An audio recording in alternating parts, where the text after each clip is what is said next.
Welcome, champions, to the refuge of those of you coming down after playing Starfield and coming back to the IC. Realizing that Starfield is just the child born from the daddy No Man's Sky and mommy Fallout 4, but mommy had a few too many Gwyneth brews. At least it's still fun, and you can make some interesting ships. Anyway, this is where we break down the newest champion to idle champions and rank them in my overall tier list for every champion in the game.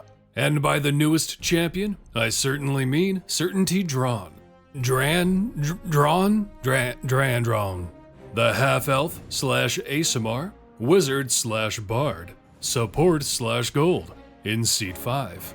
And like her father, Omen, she is a part of the current season's affiliation focus, Acquisitions Incorporated.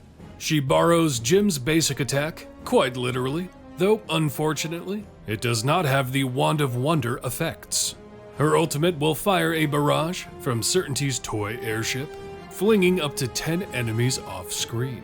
Her main source of damage buffing is through her formation ability, Secretarian's Advice, where she increases the damage of champions in the column in front of her. She has a wide variety of ways to increase this formation ability, starting with Reboot Expert. She increases the effect of Secretarian's Advice each time she has been in an adventure for at least 250 areas when it's reset. This stacks additively and persists through resets permanently. Being additive, this will have a soft ceiling, where while you can technically stack it indefinitely, it's going to have some steep diminishing returns, much like Nahara's Who Am I? She will further boost Secretarian's Advice through Financing Rounds, where she will increase both Secretarian's Advice and your formation's gold find for each level of Acquisitions Incorporated or C-Team champions in the formation, stacking additively. Like Nova's The Crew, this caps out at 1,000 levels after their last available upgrade or soft level cap.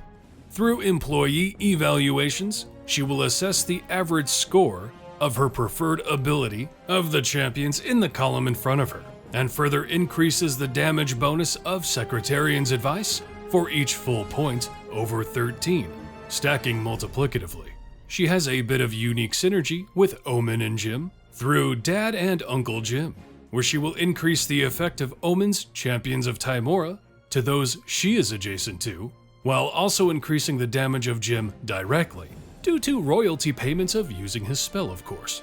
Her specialization is both incredibly simple and kind of not, which is her choice of the preferred ability score for her employee evaluations, where she will choose between intelligence or charisma.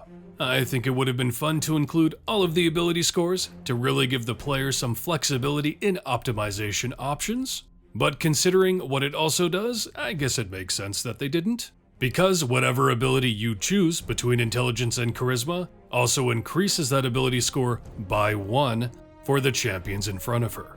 And with a feat, she can boost it to +2. That's right, she can alter the ability score of champions. Now, because of the way it works, this isn't going to help with lockout restrictions, because you can't even place someone with an ability score restriction to begin with to be able to receive the boost.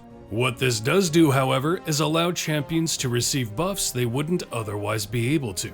For example, Hitch can only buff those with a charisma of 14 or higher.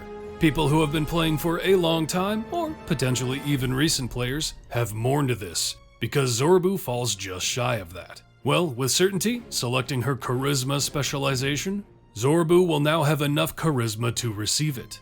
This could also potentially make spreading Antreus's inspiring song much easier. But it doesn't stop there. This can also potentially help some DPS champions reach that 13 ability score threshold for being buffed by your Modron core, though that role is often filled by a feat. I could say it would boost Warduke to 13 charisma, but he has a feat for that, though this would allow him to switch that feat with another one. I could also say it would boost Black Viper's intelligence to 13, and being a bard, Certainty works with Aura of Infamy, but Black Viper also has a feat for that, and a severe lack of better feats to slot instead. Her equipment is exactly what you'd want from her, in my opinion. One for global damage, and one for each her main formation ability, and each formation ability that scales it. leaving only the final for ultimate cooldown. No wasted time with ultimate damage, so she scales decently with her equipment. Her feats are pretty standard for what you'd expect, with bonus points for increasing that ability score bonus to 2 for some uniqueness. Now let's talk about her event, High Harvestide, where this time around we have access to Certainty, Egbert, and Dahani. A similar notion to last time, in that there are 2 here that are in the running, and 1 that really isn't. Certainty is a good damage buffer, a decent gold find, and has her unique ability score tinkering, and Egbert is a jack of all trades who really isn't the best at anything, but is the only tank in his seat, has good gold find, and a reliable knockback. Meanwhile, Dahani is subpar in all of her roles. If you're looking for a hard focus, I'd certainly say Certainty. Or Egbert if you're keen on using him, and ignoring Dahani. But of course, full epic all you can. And keep in mind, it is Dahani's last year before she is retired to only being unlockable through time gates. So what about her achievement and adventure variants? Her achievement is very simple, just requiring you to stack up Reboot Expert up to 10, which just means use her in your formation for 250 areas in 10 different runs. Her variants aren't too bad, all of them forcing her in your formation, the first making her unable to be moved or removed, though it's quite easy, as only champions in front of her will be able to deal damage. But considering that's how she buffs champions, that's exactly where you're going to slot your DPS anyway. The second allows her to be moved but not removed, and doubles the quest requirements of progression. But Acquisitions Incorporated and CT members will drop double the quest items and count for double quest progress, so you'll want to slot more of them if you have them, and use whatever other speed means you have to reduce the requirements. The third is by far the most restrictive, allowing her to be moved but not removed, and only allowing champions with an intelligence or charisma of 14 or higher to fall in line with her specialization choice. At the end of the day, this restriction isn't all that harsh, as there is a wide array of champions to choose from between the two, including Mini-Core and Evergreen, so shouldn't be a problem.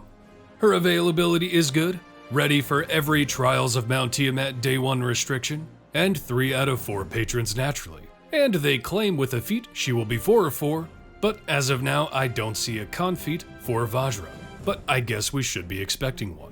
The biggest overall downside to her is the fact that she's in Seed 5. Competing with Briv for speedruns and Valentine for damage buffing is always going to be a tough spot to be in. But she holds her own. Her gold find is good, but again we're directly competing with Valentine. And if we look at it from an Azaka farm perspective, she'll likely only be paired with Omen for the boost to her gold find, which is still competitive, but Valentine is likely to edge her out. Her buffing is good once you get everything stacking together and get some runs finished with Reboot Expert, but again, not the most amazing, but she has some fun mechanics with altering ability scores. For her uniqueness and still being a decent all-around champion, I'm putting her where her Uncle Jim used to be, in the A tier, because I'm deciding to move Jim up a bit because his scaling now really is just damn good.